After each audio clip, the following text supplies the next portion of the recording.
All right, good afternoon.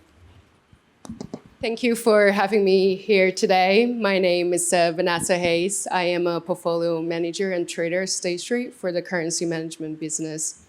So when we talk about alternative investment, we're talking about anything except the traditional bond, equity, or cash, right?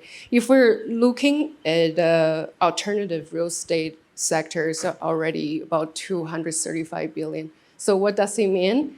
In terms of size, it's already the size of industrial or real estate sector. So for the next 30 minutes, we're going to be focusing on alternative. We're going to be looking at what level of exposures the investor should have, why it should be added in the portfolio, and most importantly, how. All right, so please allow me to introduce our panelists today. First, we have First we have Sam Phillips. Sam is the CEO of Rage Alternative Investment. He has 3 decades of experience in financial services across Australia, Hong Kong, Taiwan, and US, while holding a few different roles in CBA and setting up a family office and managing a large China-focused fund in the US. Prior to returning to Australia in 2021, Sam was the head of secondary private equity at MCM Partners in Hong Kong. Welcome, Sam. Next, we have Ben. Ben Kingsley is a founder and managing director of Empower Wealth. He's also the chair of nonprofit Property Investor Council of Australia, co-host of Australia's #1 residential property, finance, and money management podcast, The Property Coach, and a 2-time best-selling co-author in the same field. Next to Ben, we have Craig. Craig Binster is an executive director of Distribution Palace. Craig has worked extensively across Asian markets while based in Singapore for over 20 years. And he had a different roles with major international financial services firm while building high-end relationships with senior managers and traders. Last but not the least, we have Kobe Phillips. Kobe is a manager of investor relation at Arcana Capital, and Kobe has been involved in the property fund space since 2021. All right, I used a lot of time already, so now we're gonna move into the questions. All right, let me start with the first question is the shift, right? The current economy situation is very interesting. So what do you guys see, what's some of the shifts you're seeing in the alternative space? I guess let's start with Ben. Yeah, sure. Obviously, we deal in direct residential property, and so we're basically helping investors buy existing established property across Australia. So our biggest shift, obviously, is around interest rates on the back of inflation. Some of the bigger challenges and some of the interesting observations is we were predicted to see property prices fall between 20 and 30% across the nation on the back of, obviously, a post-COVID record low interest rates movement. Now, what we've seen from that is that hasn't materialised nationally. We've only moved around 9%, and now we found the bottom of the market in February of this year. We still think that the market is challenged. We didn't get an interest rate rise on Tuesday, but we do feel like we're seeing an increased number of listings coming through. So although we are still in positive growth territory, we do believe from a property point of view, resi property point of view, that may flatten out a little bit before we then are confident that there'll be a freeze in rates and then obviously potentially a cash rate reduction next year, and we're off to the races again, potentially around what the market's going to do.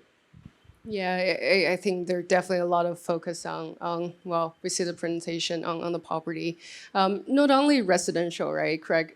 Can we touch base on commercial real estate as well? Commercial, a little different in terms of the commercial buildings. Under our business Fortis, we're developing luxury boutique buildings, sort of 4 to 8 stories high, and those suburbs are Double Bay, down in Melbourne, in South Melbourne, Cremorne. Generally, obviously, cap rates have gone up, and that's affected the valuations of buildings.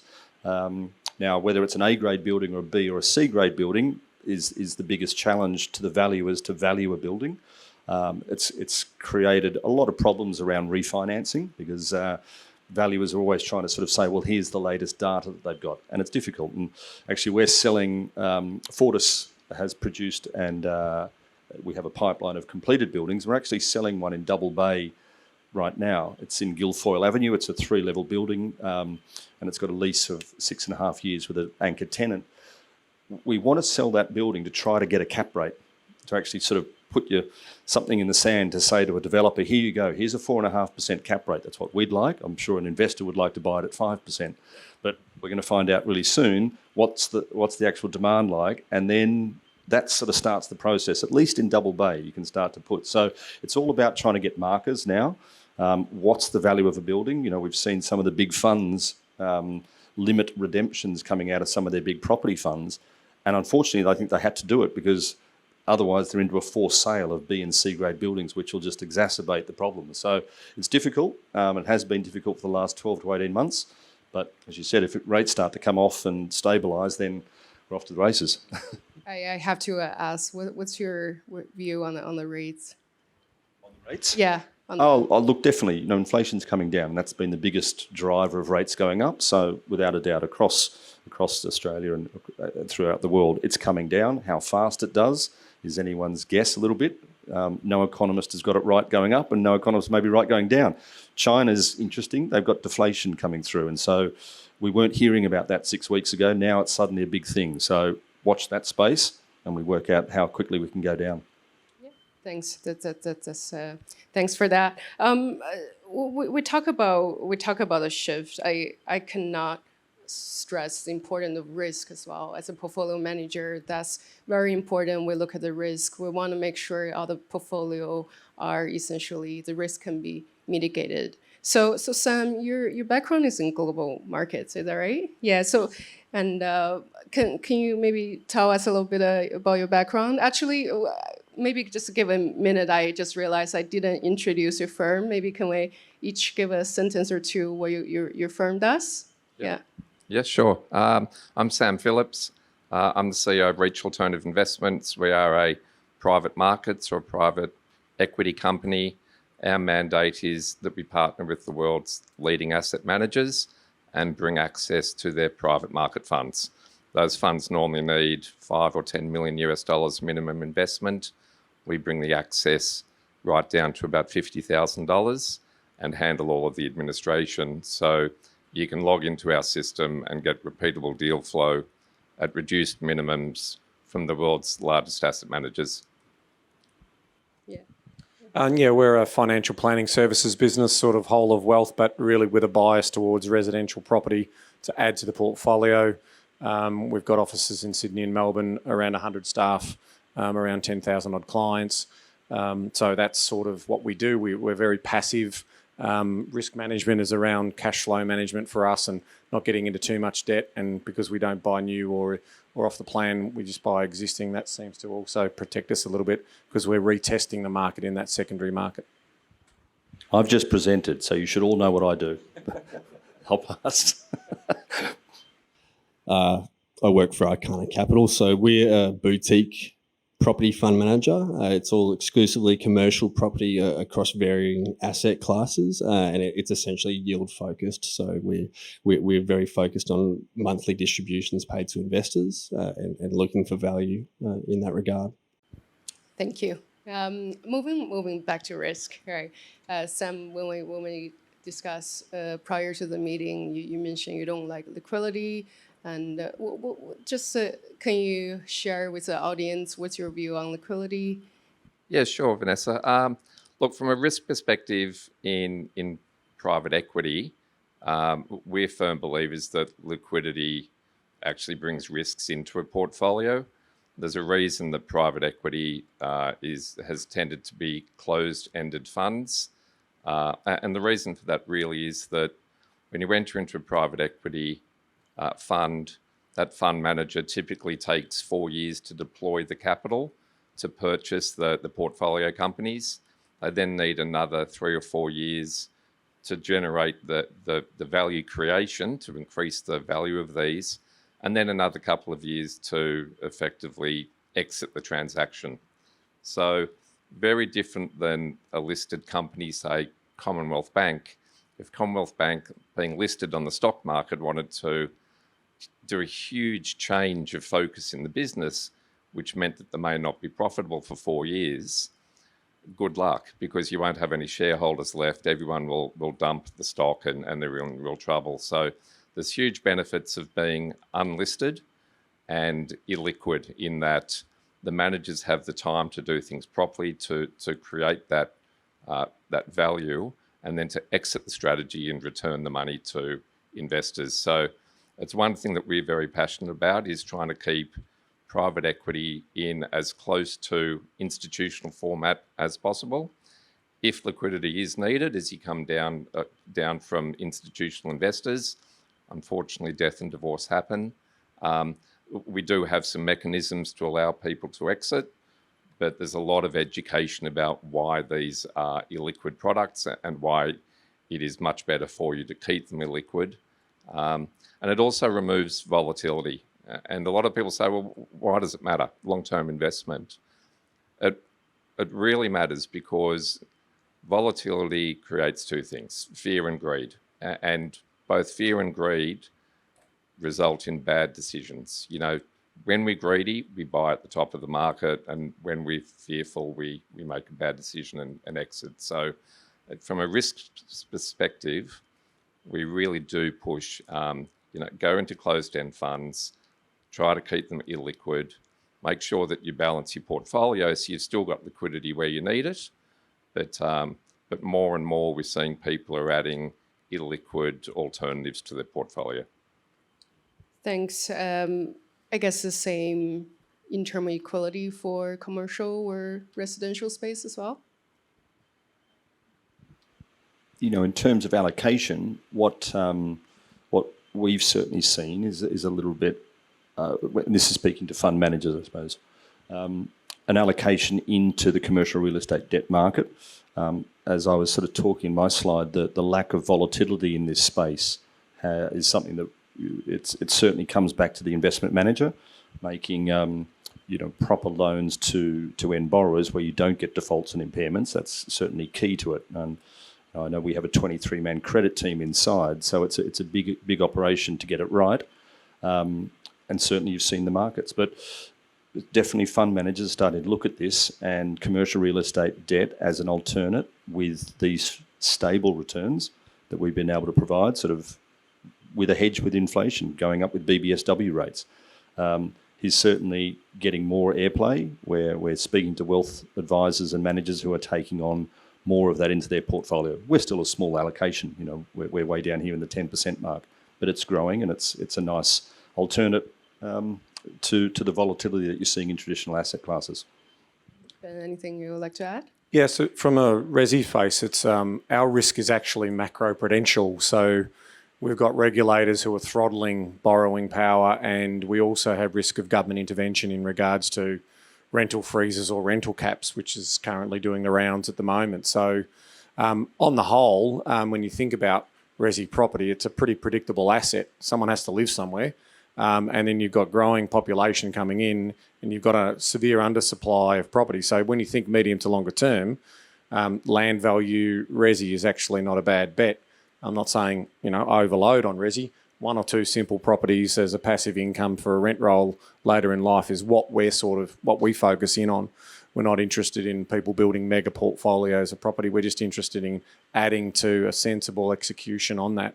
But yeah, they're probably our biggest ones in terms of risk mitigation, is the intervention and the sentiment around property investors at the moment as not being small businesses, but are being greedy landlords. Thanks.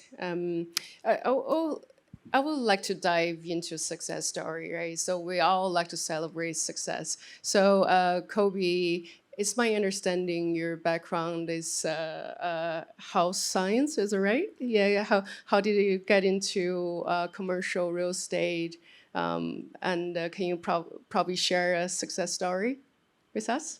Entirely by accident, really. I suppose I've worn a few hats in a short period of time, purely out of interest, and I suppose the the health science career prior to this was very beneficial in terms of, I suppose, molding way to look at everything holistically, and particularly when dealing with investors. That's my primary role, is investor relations and capital raising, and understanding that like in health, an intervention isn't an intervention because because they'll just follow it. It's got to match into people's lives. There's got to be sort of a reason behind everything that you do. And likewise, I think we can get stuck in the nuts and bolts of the numbers, which obviously that's what finance is. But investors invest for a reason. It's very important to be trusted with everyone's with money, essentially, because what that money represents is extremely hard work for a number of people. It represents their own freedom, financial freedom to do whatever, the security for their families, and possibly legacy in the long run, depending on what their strategy is. So that's probably been the biggest crossover, is just on the individual level. Now, how that's tied into a success story, I suppose it's hard to say, because you do get the odd win with some of the acquisitions that we've had, where it can be a bit of a grind to raise money. I think a lot of us are aware that it's difficult to raise money this year in particular, just with the changing environments and the changing sentiment. And it's often, as a fund manager, it's often you versus the media to some degree. So it can help understanding people on intimate levels to get some capital across the line.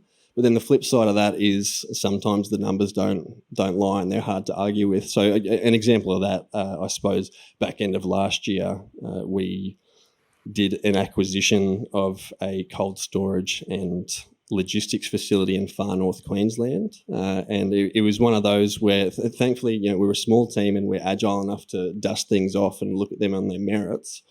So at first glance, it was nothing special, but as we looked to engineer the deal, we realised we had a gem there, and got it on a sale and lease back to one of Australia's largest banana producers, who wanted it off the balance sheet so that they could buy more growing land.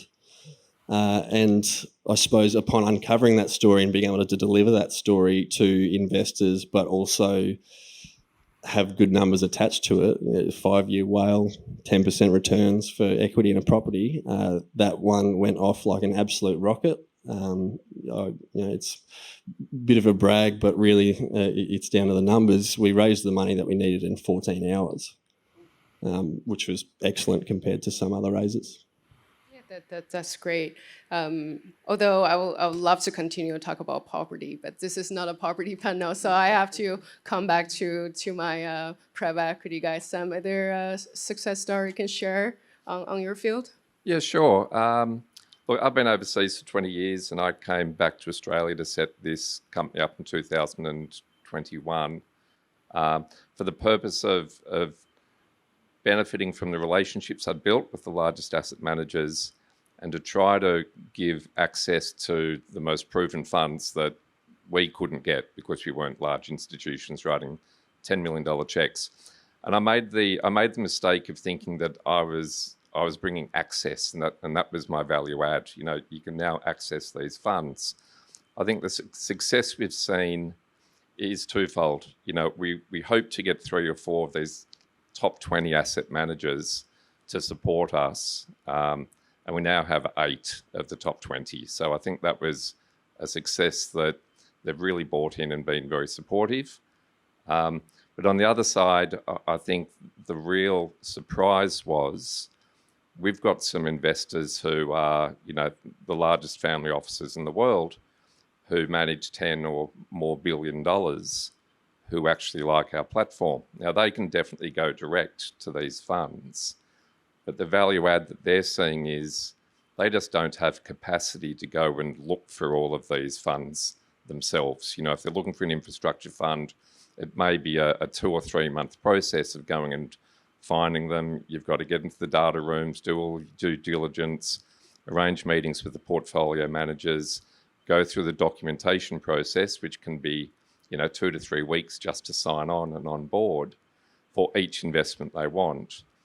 And they're very excited about they've now got a one-stop shop where they can come in, sign on once with us, and get exposure to 8 to 10 of the world's leading managers with repeatable flow. And a lot of these guys aren't even in Australia, and Australia's our market. So we're getting inbound inquiries and engagement from people, in the Gulf states and Singapore and Asia. So that's the success that was unexpected. It's great, but they're now wanting to invest in these funds as well, and we get limited allocations. So we have to make sure that there's enough to go around for Australia and New Zealand, because that was our original intention. Thanks. Now, we still have some time left. I want to talk about the future, right? So, given the current economy climate, what's your outlook for the future of alternative investment? Maybe let's start from the other side. Kobe, start with you. Yeah, sure. Obviously, interesting time, and it's all anyone has been able to talk about since April last year when they started raising rates. So it's been interesting to follow, and we've seen across the last 12 months that a lot of people have been looking to keep their powder dry, and either on the one hand waiting for the blood in the water to come in the market, all these great opportunities, and then as Ben alluded to with the resi market, say these 20-30% price drops in resi housing never happened. And likewise, I suppose we've seen that across a number of asset classes. So as we go into the future, given that we've got higher interest rates and what was essentially free debt before, let's be honest, 0.1% cash rate, which isn't likely to happen again anytime soon. I think people are being reintroduced to cost of debt and being reintroduced to certain aspects of their cash flow that haven't been as obvious in recent years. So we're starting to see a shift towards things like the private debt market with those high yield sort of regular payments rather than going for the long-term capital hold. And likewise, given that we're a yield-focused fund at Arcana, we are seeing a lot more interest because of monthly distributions and stuff like that. Because everyone has overheads. Everyone's got to either service debt or pay fees or just do whatever. So there does seem to be a bit more of a shift into more of the high-yielding environment. Thanks. When I look to the future here, there was a slide that I had about the commercial real estate debt market in Australia, a $375 billion market that's growing to $475 billion. That's APRA sort of numbers. When we currently in Australia, that's funded by 85% being the banks and 15% to non-banks. When I look to the overseas markets, the Americas is about 50-50, or probably more so in private debt funding those types of developments, and Europe is around the 50% mark. So Australia's got a long way to go to catch up to that, and that will happen, and it will happen from a weight of offshore money coming in to be in the commercial debt market here in Australia. We're seeing offshore fund managers come through the local managers that are onshore with teams onshore, such as ourselves and other non-banks, and that creates the opportunity more for high net worth family office money to come in and also support those loans. So the market will grow in that way. The future is going to look strong in that, and it will happen through the ups and downs of the property cycle as well. So it's an exciting sort of next 5 years for commercial real estate debt. Yeah. In terms of resi, it's a $9.1, $9.2 trillion market. Loan to value ratio is sitting at around 23% globally across the resi market in Australia. We'll have a supply issue, I suspect, for the next 2 or 3 years. We just will not be able to meet that demand for housing, both residential for owner-occupied purpose, but also for rental. So I think from a yield point of view, yields will continue to keep lifting back to what I would say the regression to the mean, which is around that typical for every 100,000 you're sort of getting a 1% yield. That would normally happen in terms of what we're doing.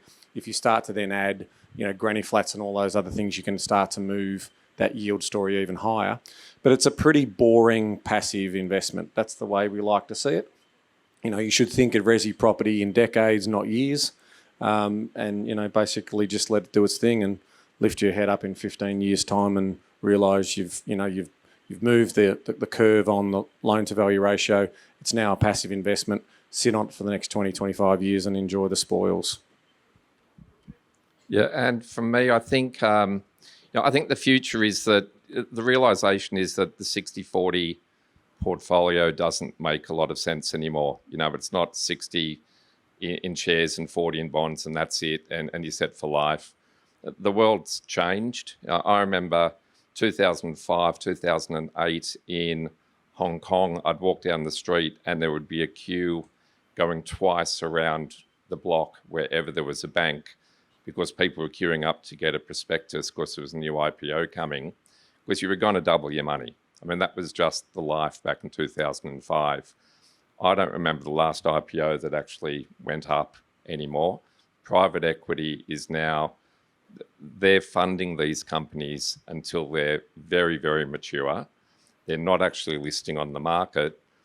Companies listed on the ASX are actually shrinking now. So if you've got all of your money in the stock market, you've got a shrinking pool of investment opportunities coming, and it's only going to get worse. There's 144,000 companies in the world which are not listed that generate over $100 million worth of revenue a year. That is huge compared to what's listed on the stock markets, and you're missing out. So I think the future is that all of us are going to be investing more in unlisted assets, whether it's property funds or private equity or venture capital infrastructure. And we just have to accept that that's the way that the world's going to move. IPOs don't make us rich anymore, and you have to be diversified. Thanks. We only have a couple of minutes left. If I were to ask a final piece of advice you can give to our audience, would that be? Maybe we'll start with Sam.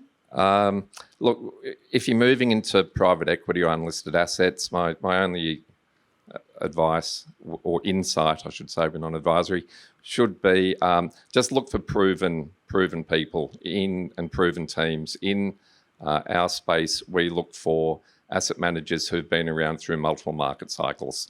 If you find a venture capital fund that's done well from 2017 to 2020, doesn't mean they're going to do well in a high interest rate environment. So look for cohesive management teams who've got a track record of success over multiple market cycles, and that's a really nice way to help de-risk your portfolio.